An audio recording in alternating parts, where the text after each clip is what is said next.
Hi, good to see you too. I guess just to build off of that same question, there's a lot of discussion in the pathology world that HER2-Zero isn't an actual category. And so is there future investigation looking at T-DXd's irrespective of HER2-IHC? So the question then, just to reframe it, is HER2-Zero a real thing? And then do we reframe this? Walk us through kind of your thoughts on that. Yeah, absolutely. I do wonder that, and I totally agree. And is HER2 going to matter? And we keep pushing that, it's initially HER2 positive and HER2 low and HER2 ultra low. And I did lab research in the past. If you look hard enough, you will see some signal, very weak signal. We don't know the answer yet as of today, but end of the day, I don't know the answer to that. And with AI, I'm just wondering if we can incorporate AI into the HC evaluation, or maybe we should quantify the number of the HER2 receptor. I think that will become possible pretty soon. I'm wondering, could that be a direction that we can head into? I don't know. I don't know the answer to that. Yeah, I've been thinking about this as well. So just when one develops an ADC and then they have a target that they can identify, we have this thing called an H-score.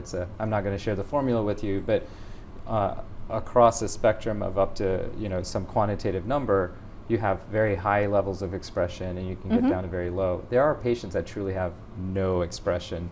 And with many of these ADCs, you really don't see any activity on that end of the spectrum. So there probably is a legitimately HER2-Zero cancer cell.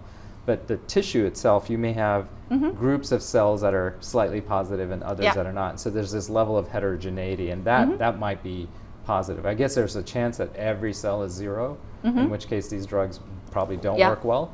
But if you see any, the estimate is that when you lump in HER2-Zero ultra lows along with the HER2 lows, it's 85% of the cancer. It's probably more than that if you really look hard enough.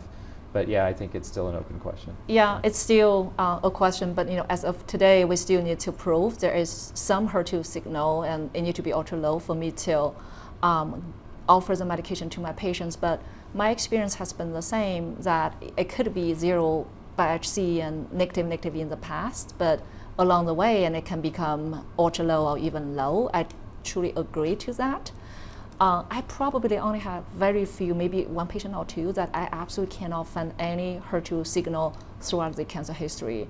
Almost, my experience has been more than 85%. Yeah. If you look hard enough, and we will find some HER2 signal Yeah, I have somewhere. a handful of patients where I just keep testing their pleural effusions over and over and over, and it's still not possible. Okay, so you have more than I do. I do have those patients. Yeah, it's I'm not sure if for you it's about 15%. I just felt it's lower than that. Yeah.